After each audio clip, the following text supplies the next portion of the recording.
So Jim, I was trolling around on the internet, man, wandering around the dark alleys of the net, man, checking out weird videos and stuff, and this one video fuzzed out, and up came this thing called the Momo Challenge. This weird bird face lady came up, man, and she implores you to do certain things that it's weird. Have you ever heard of this thing? No. Fuck, Jim. I'm sorry, dude.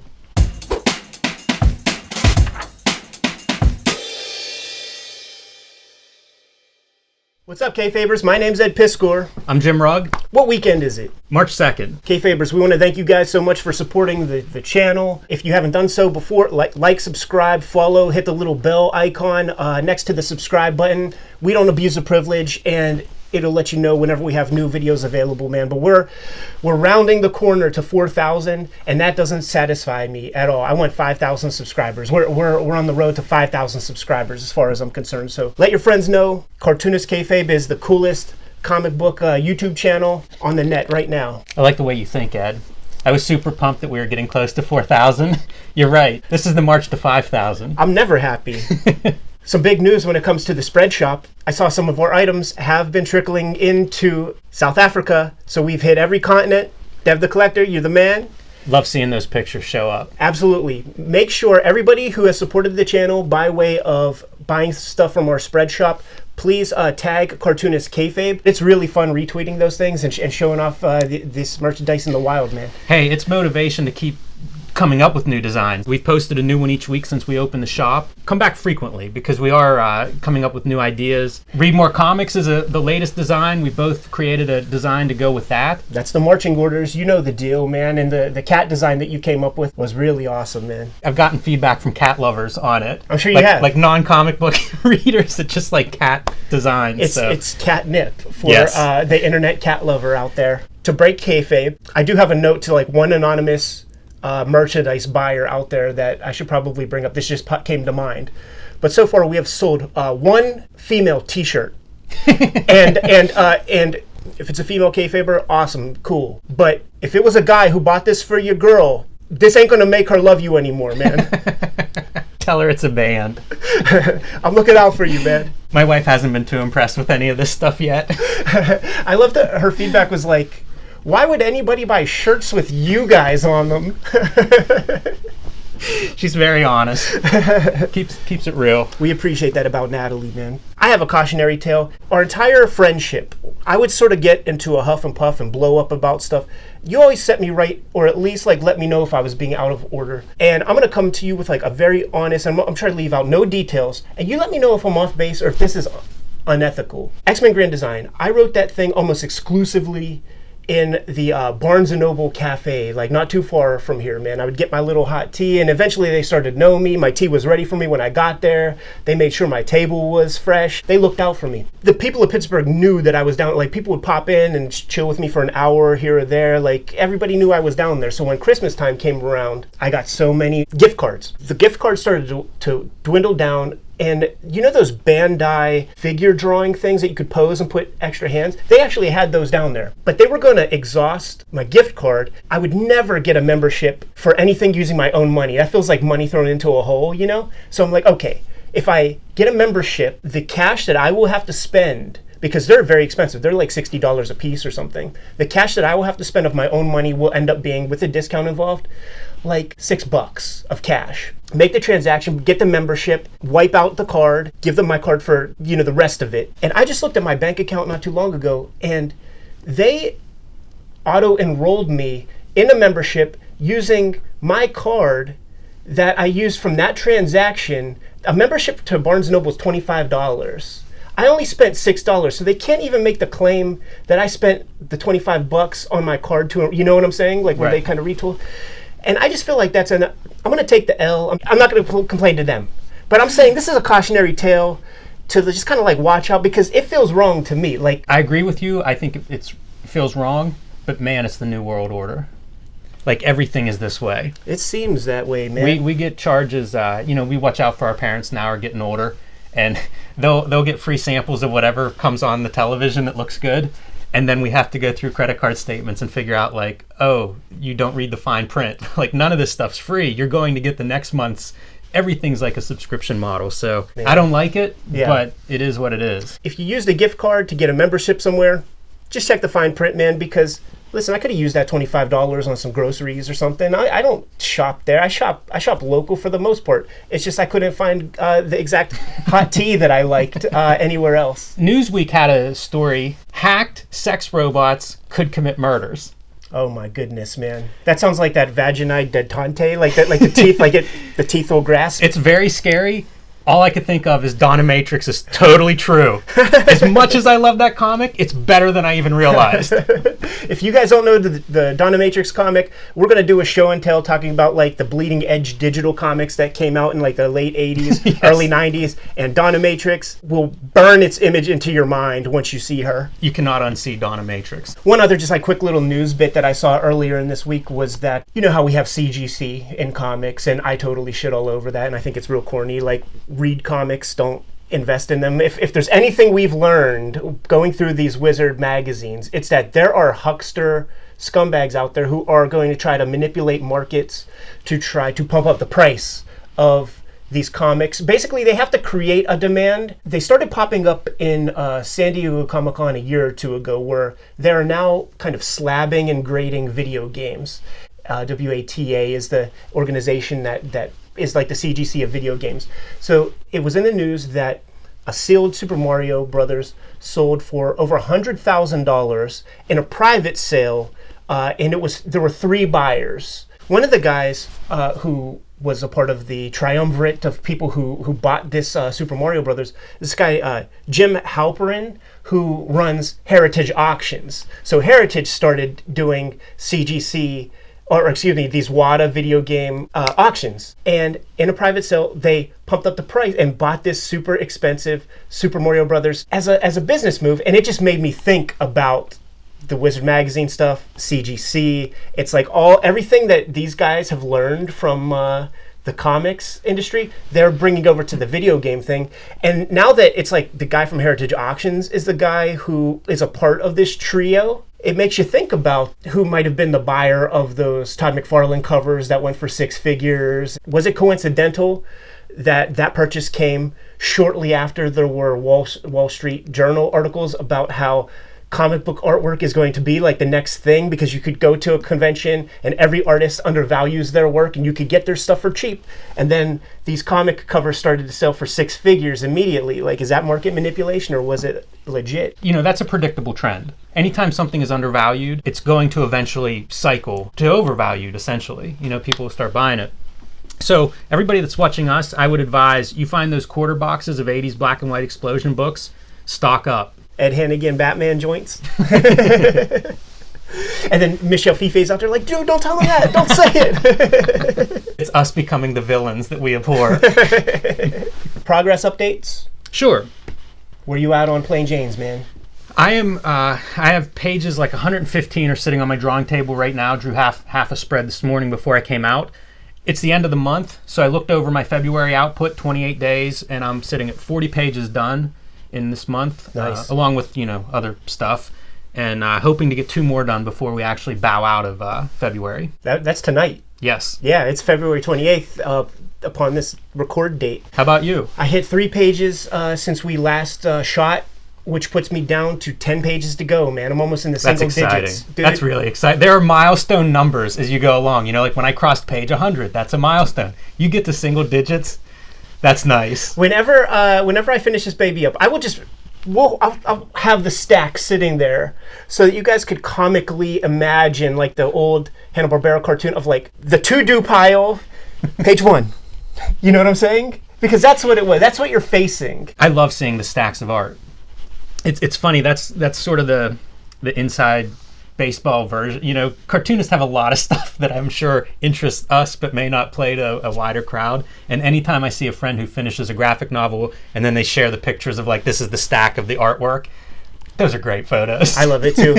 And I would make the argument that Kayfabers and readers totally dig it as well. And because whenever I would post something like that, gets a lot of hearts, gets a lot of likes, gets a lot of retweets. You're probably right. At this point, we are more than cartoonists now. We are officially YouTubers. It's been 4 months. Can we call ourselves YouTubers at this point? I've been calling myself a YouTuber for 3 months. Listen, I finished the Domu episode, and I am very proud of the episode. I cannot wait to show it off to the Kayfabers. From the date of this release, on Monday, the Wizard 15 episode is going to be coming out. Wetworks cover, great issue. The following week, you're going to get to see that Domu episode on Monday. When we edit those episodes where we're doing like the book club kind of thing with this configuration, it's more work than the Wizard stuff, because you have to imagine that with the Wizard episodes, camera's pointing down, so you have the imagery of the magazine, and then we bring our stacks of comics and compare and contrast and show off comics, so we have the imagery there. With the Domu stuff, camera's on us, and we're the least interesting part of the conversation. It just required a lot of editing. There's 3 times the images that I had to put into the video. And also, Tom Scioli, he is the ace, because you see it on our faces in the video when he makes correlations between this movie and Domu, and on both of our faces, there's like a specious smile. We're like, I don't know about that. I watched 2 feature films to just like try to find the perfect scenes to cut to like show off in the Domu episode, to compare some of possible Otomo influences that went into Domu. When I popped on this one flick, the correlations that you are going to see Tom make, juxtaposed with the images that I pull from these flicks, it's going to make your jaw drop. You know what I'm saying? Like as I was editing and like going through the movies, I felt like The Wire season 1, Bunk and McNulty are like measuring and like, because they're finding the bullet, and I'm just like, fuck, like just doing like clipping these scenes from this flick, and I'm like, fuck, because Tom unearthed something that I never thought of. You and I would not have come up with this, man. And he said serendipitously that he just watched this flick the night before we shot that episode, man. Yeah, Tom, I enjoy these episodes so much, the actual recording of them. And part of it is getting a chance just to sit down with Tom, because I don't see him as much anymore, and just talk comics. You know, it's a different perspective for sure. So, yeah, for all the Kayfabers looking forward to this episode, man, we are lucky, all of us, to have Tom involved. I also tested the episode out on civilians, my homies who do not have a thing to do with comics, and I didn't lead the witness in any way. I basically just said, whenever this is boring to you, just tell me at what moment you're done. I come from hip-hop, man, and people are very honest about like, dude, that shit was fucking whack. That shit was fucking corny. My friends are not hesitant in telling me like, yo, man, that leg looks like an arm. Not only were people like, damn, that was fucking fresh, but they were like, how are you going to play me like that? Because I can't buy that book. Like, the thing costs $50 or $100. But the other thing that gave me chills was, this is the evolution of the Cartoonist Kayfabe channel as far as I'm concerned. The Wizard coverage is finite. And when that's over, we're going to be doing more of these like show and tells and these book club type things. And that's when the real power is gonna come to the channel, I think, man. Yeah, the show and tells have been a lot of fun to produce, and a lot of fun to see the comments that come out of them. I've been very surprised by that. So we've just posted the picture book show and tell. Picture books is I've made pretty clear, is an interest of mine in the last couple of years, so I was very excited to get into those. Yes. Wasn't sure what to expect, thought it might be kind of a mediocre response. All positive. Like, people have really enjoyed it. And it makes sense to me because, of course, like, we all grew up with picture books. Everybody has some point of reference. If it's parents that are watching the show, they're going through it again with their kids. I've been thrilled with the way people have been responding to these different pieces that we're making, to the show and tells, you know, to the stuff where we step maybe outside of Wizard, or we do something different, or we take a chance, or we indulge in one of our interests that maybe we're not sure if it'll connect or not. So far, that connection has been strong. So, you know, thanks to everybody checking out the show and tells. Keep watching. I don't know if we want to talk about future show and tells or not. Let them know what next week's show and tell is. Next week is first appearances of some of our favorite cartoonists. Yeah, we won't drop the names. Okay. But we've talked over several episodes about how we're always very interested in kind of digging in the bins and discovering some of our favorite artists' first works. So we're going to show off 3 examples. One of them, I still can't draw that good yet, man. Yeah, it's up and down, but very fun to look into this stuff and to have somebody to kind of share it with. both you, Ed, but also everybody that's watching and leaving comments and filling in gaps, because I mean a lot of this stuff there isn't a lot of documentation about, or it's so big that you miss things no matter how well read you are.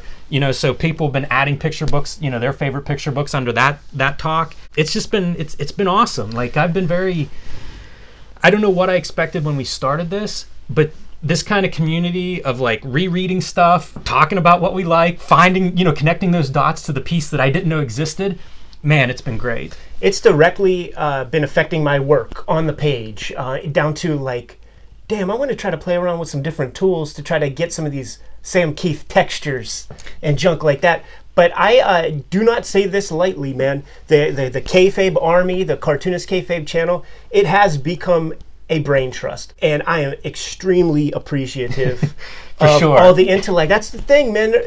Smart people are catching our show, and that's not me kissing ass. That's just evident in the comments below these videos. Natalie always talks about how much we know about this subject, and I always think like the more I learn I don't know. Right. So having those guys, having everybody filling in these gaps, it's huge. It's really awesome when there's something I've genuinely been looking for a while, and it's like, put it out there, someone will come through. Got a fun anonymous question. Yes. From the Kayfabers.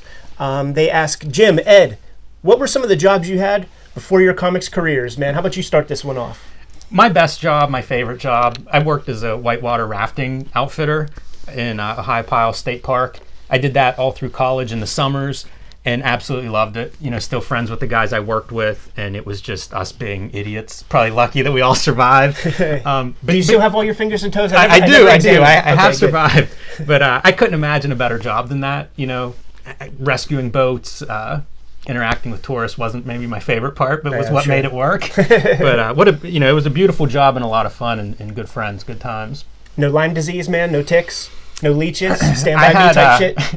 We would go on boat rescues if people had trouble with equipment. What would happen is they would wrap a boat around a rock in whitewater. Right. Yeah. And we would one of us would have to go in the middle of the day and go get this boat, and we would take somebody with us that was on the boat, so they knew whatever we said happened. Wow. So these are oftentimes people from the city that would come out into the country, and city slickers. A lot of deliverance. You'd hear banjo deliverance every day, 3 times a Saturday. So, and also everyone would come back and say, "I almost died out there, man." 100 times a Saturday. So one time I was taking this guy with me, and he's like terrified. We're going through woods and down cliffs and stuff, and we get down to the water, and a snake drops out of this overhanging bush right into the water, and this all he's talking about are snakes the whole way down. So yeah, I've climbed over yellow jacket nests and things like that and been bit up, but no ticks, no Lyme disease. Good, man. That would impede upon your drawing productivity because you'd be sleeping too much. Yeah, it wouldn't be good. I think my favorite job was working the video store. To be confused with the chain. This was a mom and pop spot. So the things that made the mom and pop spots work, pornography, and back in the pornography section were slot machines. I'm probably going to censor out the name of the video store. Slot machines.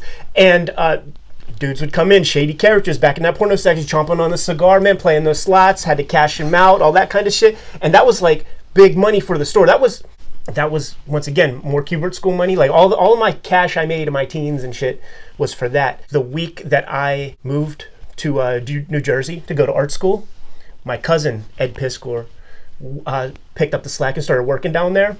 He got robbed, man. Gun in his face, man. Like I dodged that bullet, Ed. I'm sorry that shit happened to you. Oh, that's rough. Video stores were like my life-saving thing when I was a kid.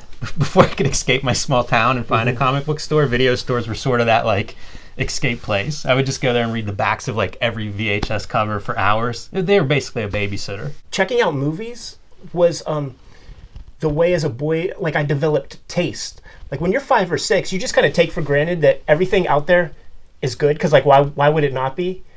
But then when you start to see things that just don't work or connect with you, it makes you start to ask those questions of like, or at least for me, like I'm like, why did this suck? I would diagnose it or something, like as a little boy, like, that wasn't very good. Like, what the heck was wrong with that? And I would question their skills, but I think that's incredibly important, like as a creative person, to just like start to ask yourself those questions, like, that didn't work. Why not? If I did it my way, I would do it this way. Like, frankly, that's what the X-Men comic I'm making is, man. Is just like, well, if I did things, I would. Good week for mail this week. Yeah.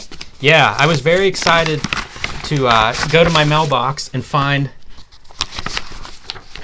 the Bubbles zine. And what I've is been this? seeing this on various social media platforms. It's a zine out of Richmond, Virginia. So I first heard about it from Chris Pitzer, Ad House Books Publishers in Richmond. Knows these guys. And it's the first issue of their zine, independent fanzine about comics and manga. They have articles about the translator of one of the translators, James Hudnall, Blast Books and the manga that they published out of New York, including like the Underground manga collection. You know, there's a couple of those collections that I feel like are seminal works that brought a lot of Japanese artists here for the first time. Blast Books published one of those. Some books that he's reading currently. There's some translated manga in here. I was delighted all week to read this. So he included 2 copies. This one is yours, Ed. Oh, awesome.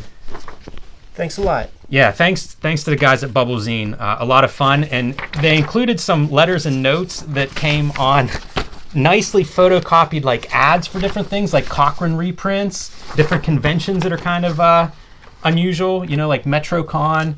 That's the thing. This is very 72. well crafted. There's tipped in pages and stuff, and just the printing is done with a lot of tender love and care. Even their correspondence, like Russ Cochrane Art Auction number 12. Love Fantastic. So a lot of fun, and it's an old school zine. You know, like we've gone through fanzines and showed some of those. I love them. I try to make them a little bit from time to time, but there aren't that many out there anymore. And this feels like, you know, the old zines that I enjoy. This is totally in line. I like seeing what people make, and it's been pretty awesome so far. Let me ask you this, Jim. When you drew your 10 pages this week, man, did you listen to anything, watch anything, see anything? Always. Yes. And the standout this week was an interview with Sergeant Slaughter on Not Sam Wrestling. Mm-hmm. I've never heard an interview with Sergeant Slaughter. Certainly familiar with the guy, right? I mean, I grew up with Sergeant Slaughter, G.I. Joe, you know, and then saw him in WWE, WWF. So pretty good. I like whenever there's an old time guy whose work I'm familiar with, but I haven't heard all his stories. It was a great interview. Was it like a 2-hour thing? Yeah. Okay, I saw that interview It's a too. big piece. It was from Sirius or XFM. It was from a different piece, and then he ran it on his podcast. Yeah. But it's fantastic. He tells stories about how he got into wrestling. I guess he was from the Minnesota area where, you know, Gagne would train guys. Yeah. Very famous territory. Lots of people came out of there, Vern obviously. Gagne, AWA. And he tells the story of like showing up there and for tryouts, had to wrestle like the guys that were in camp. Yeah. Ric Flair was one of them and pinned Ric Flair, you know? So like it was guys amateur wrestling to kind of see like what you could do and stuff. And this is after tour in Vietnam, you know, and after being a real drill instructor. And this was the days of Kayfabe where a greenhorn would come in with some interest in becoming a wrestler, but the secrets of the industry were so protected that when Vern Gagne would put these noobs in a ring with guys, the seasoned person that they're wrestling is basically instructed to break the guy's arm. You break the guy's arm, and if he wimps out and he cries, he leaves. Good, man. We protected our business. But if he keeps coming back, slowly but surely, you bring him into the fold and you let him know the secrets of the game. But you hear everybody with stories about getting their jaw dislocated. Hulk Hogan's leg was broken in training. Exactly what you're describing. You know, new guys showing up, muscles, whatever. Test them. He told some good stories about, you know, basically his career. He had a famous match with Pat Patterson at Madison Square Garden, the alley brawl, back alley brawl. That's on the hard drive. I watched that this week. Good. And my takeaway from it, it's brutal. You know, it's violent. They come in street clothes. Sergeant Slaughter gets busted open very early on, and it is like gushing blood. At one point, he's bent over, and you can see like blood like running onto his arm from his head. My takeaway from the match is those guys are like dancers, though. Mm-hmm. Like stuff would happen, and they're flailing arms and legs, and it's amazing how much they move and how much they're selling to everybody. Like it's the biggest. It's a 10. You know, like the guy in the last row, as sometimes wrestlers will say, could see what was going on. Yeah. But it's so unlikely because this is the super tough guy telling the story, and then you see him, and it's total performance, man, like ballet levels of dancing and movement and really selling. I think that as cartoonists, we can take a lot from that because just the motion that they're constantly in, it's very entertaining and engaging. Like you can't take your eyes off of it because arms are flailing and legs. So I think that's something that we can bring to comics. You said the big magic word, a story, because I like what those guys were doing. They were communicating a story. This guy's a good guy. This guy's a bad guy. You just hurt this guy's arm, so then they have to like, that's woven into the story. Or maybe he is just coming back from a leg injury. So as a bad guy, you know this, and then you have to like pay attention to that leg and work on it a little bit. So it's a story. Yeah, it was very entertaining. The match was really cool to see as a contrast with the interview, but the interview's great. I'd recommend it. He talks about his experiences with G.I. Joe, talks about coming back and being a heel before Desert Storm, and the amount of heat that generated. Like, he was getting so many death threats. The FBI came to him and was like, you got to wear a bulletproof vest. Yeah, at the very least, because they, like, even Vince was like, we could have guards posted up, all that stuff, because he was still protective of the business. He wasn't going out and letting everybody know, oh, don't worry, I'm just playing a character. And it actually reminded me of, do you see this one guy who goes down to Mexico, does the lucha stuff? He's a heel, American kid, white boy, and his tights have like, Trump, build the wall. Like, he lives like 3 blocks from here. Oh, I didn't know that. Yeah, he lives in the neighborhood. And he succumbed to pressure because he's the most like chill, like liberal cat. You know what I'm saying? Right. Like, he's not about that. He's playing this character, and it actually went over, but he had to like go on CNN and be like, nah, like, it's just a character I'm playing, man. And it was kind of like, it made me think of Sergeant Slaughter, actually, who was like protective of it when things were even far more jingoistic in like 1990 or whatever. It's amazing. It's a really good interview. I listened to a lot of these wrestling interviews, and this one stood out. So these books that we have accumulated on our tabletop here, they're not here for an arbitrary reason. I have an announcement to make, man. The book that I sort of hinted at in an earlier Kayfabe Weekly has been announced. The Ed Piskor Studio Edition coming out from Fantagraphics. Nice, giant, chunky book full of original art.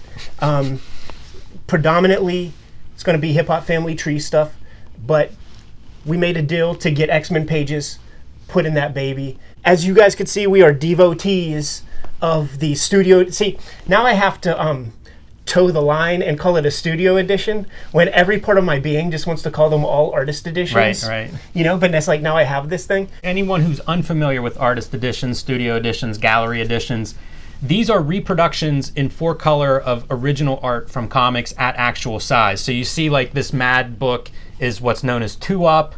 A lot of these are about 11 by 17, 12 by 18, because they're basically as close as you can get to the original art, without actually shelling out thousands and thousands of dollars. They're amazing. I could not be more excited for you, Ed. A little twinge of jealousy, of course, and I think every cartoonist out there that doesn't have an artist edition should feel that jealousy and feel that fire. But this is amazing. These books, they're incredible, and it's great that you have one coming up. The scary thing about it is that these books are not cheap, right? So I'm very fearful of doing any design work on them. For the most part, what sells you on these IDW artist editions and stuff really is just the work on the inside. Like, the design, shoddy at best for most of them. Absolutely. And that goes for the DC, like, they're all pretty much slapped together without much thought, as far as I'm concerned, man. So that is the cool thing about doing some shit with Fantagraphics, because they already have a couple of these babies out there right now. The Charles Burns, look at that Jaime one, man, with that gold foil on the thing. And I believe at least the Jaime one was designed by a master designer, Jacob Covey. Yeah, one of my favorite book designers. One of mine as well. And so with this very big, expensive book, I'm using all of his services to make sure that we come out with like a really handsome edition. And he's been really impressing me so far. My only complaint, and Jack Cohen, I'm looking at you, because Jack Cohen, the publicist of Fantagraphics, who had to like put out the press release to announce this to the world. Jack, why did you have to include my studio edition? I wanted to say artist edition. Why'd you have to include my studio edition along with the announcement for the Dan Clowes one? Like, I'm very self-aware. I know my place in comics. If I was to use pro wrestling parlance, I would say upper mid-Carter, but I'm still young. Stone Cold was an upper mid-Carter for a long time. Like, I still have time. But I just don't want it in my face. Like the very first Eisner Award I was ever up for. I'm not going to say the book because the book is garbage and it was a collaboration with some cornballs who are whack. The one guy, he like calls me up and is like, hey, we're nominated for Eisner Award. And I'm like, really? Because to me it was a big piece of shit. And he's like, yeah. And I'm like, okay, well, who are we up against? We were up against the Black Hole collection from Pantheon. We were up against whatever Joe Sacco had out. We were up against the Christware, the big red Acme Novelty date book or whatever, like that came out from Pantheon. And I guess the Dan Clowes book was either Ice Haven collection or David Boring collection, Pantheon. And when I was a little boy, man, and would see the Eisner noms, and I would do my own prognostications, on every category, there was a wild card chucklehead loser on every Eisner nom. And I was the fucking wild card chucklehead douchebag amongst like these greats, man. So that's what I felt. You triggered me, Jack, is what I'm saying. You triggered me. But you can make up for it because when we do signings at SPX, Small Press Expo in Bethesda, Maryland in September, I assume we're going to have copies of that. Just schedule my signing at a different time than Dan Clowes. Like don't make me sit next to the guy who has a line outside the building, and I have my like very loyal and I'm very appreciative smaller crew compared to his, man. Like, I think you're looking at this wrong, Ed. Okay, you see, this man let's sets me pitch this straight. a different way. This man sets me straight. I feel all the like time. this is you headlining WrestleMania with Dan Clowes. You know, you're in the same press release. Just made me even more self-aware than I was. It is amazing, though, and I have a couple of questions for you. All right. You know, we've all had moments where you're forced to go through your archives, you know, put things together for whatever presentation, this or that, and we work a lot. Yeah. There's not a lot of like stopping and kind of looking back and assessing what you've done. I've gone through some of your art with you in preparation for this book, and it was amazing. Some of my favorite stuff is doing that. I wonder if you take anything away from that, because I always remember things differently, and a couple years removed, it'll be like, man, I can't believe I drew this thing that at the time I thought was nothing special, but I look at it now and I like it. Any takeaways from going through all of your archives? Just like revisiting that stuff, it kind of was like seeing your life flash before your eyes, because I could always remember where I was the day I drew most pages. If anything anomalous happened that day, it's in there, because it's almost like when you were a little kid taking notes at school. Like the reason why you take notes, it's like you listen to the teacher, you write it down. The more senses involved in a thing, the more it kind of like sticks in there. So I had a lot of that. But what is kind of cool, now that I think about it, is that I think I told you this, the Cartoonist Kayfabe logo with all zipatones and all that shit, that's in there. Awesome. Yeah. So, you know, you're going to have a piece in that. So, bitch, Jack, I expect a comp copy since I'm in there. Oh, you're getting a comp, man, because, like, you know, to break kayfabe, like, when I was putting this together, like, I did feel, like, overwhelmed. You were in the archives. You saw the flat files. 700, 800 pieces so far that were up for consideration. And having you there to, like, nah, yeah, this is cool. And then just me gauging your reaction to stuff. It's like, okay, well, this one definitely has to go. But there'll be like Public Enemy toy designs in there, a couple other like little flotsam and jetsam kind of things. But what I like most about artist editions is seeing some flaws and some process. And there's definitely a lot of that going on, man. Because like when I letter my stuff, that was a Kayfabe subscriber. Keep subscribing, guys. When I letter, like I'll just cross it out, but just replace that, copy paste some letters in Photoshop. So it's a warts and all approach. That's my favorite part of the artist editions. Like you say, the ones that are super clean and crisp, it's almost like photocopies. They're not as nearly as exciting. So the one thing that I could say about, because even Eric Reynolds, why do you have to do this to me too? He goes, yeah, so we've done Jaime Hernandez and we did Charles Burns and we're going to do, I don't know if this one came out yet, so I won't say, but we did Hal Foster. We're going to be doing Dan Clowes, and, you know, so you're in good company. And he just, like, lets it lie like that. And it's like, dude, I know what you're thinking. You know what I'm thinking. Like, it's like, I'm so happy I sold a lot of books for you guys, and we're going to be able to sell things up. But, like, another subscriber. It's almost like we're live streaming. I should have had the sound off of that. I built a big audience that isn't necessarily just the comic book audience. Record collectors, book collectors, people from the prose world, people from the rap record stores, just the record store crowd. I'm doing my best to like make this thing attractive to them, this other audience that I built in, who are looking for like a super limited boutique awesome book to show off. Sometimes we're just too self-effacing. When this is the company that you're in, you can't disable the power of my label. Exactly, man. You earned that spot. So I'm sure it's going to make a lot of people happy. I'm thrilled to see it. I can't wait. Going through what I saw was exciting, and seeing it in book form will be just amazing. So congratulations. I look forward to seeing stuff, trickling out, designs. Was there any editorial? Did you work with any? You talk about working with Jacob Covey on design. Did you work with Eric or Gary or anyone about like, what should I include? How do I organize? Is there extra, notes, things like that? I'm glad you asked, actually, because that is like one of the big kind of extras that we're going to include. Is I'm doing everything I can to have annotations for as many pages as possible. I'm going to try to annotate everything. So I'm still working on that. That's some behind the scenes stuff that I'm working on. But annotations with almost every page. More subscribers. I think that's getting picked up on the mic. Have you talked to Dan Clowes about what he's doing with his? No.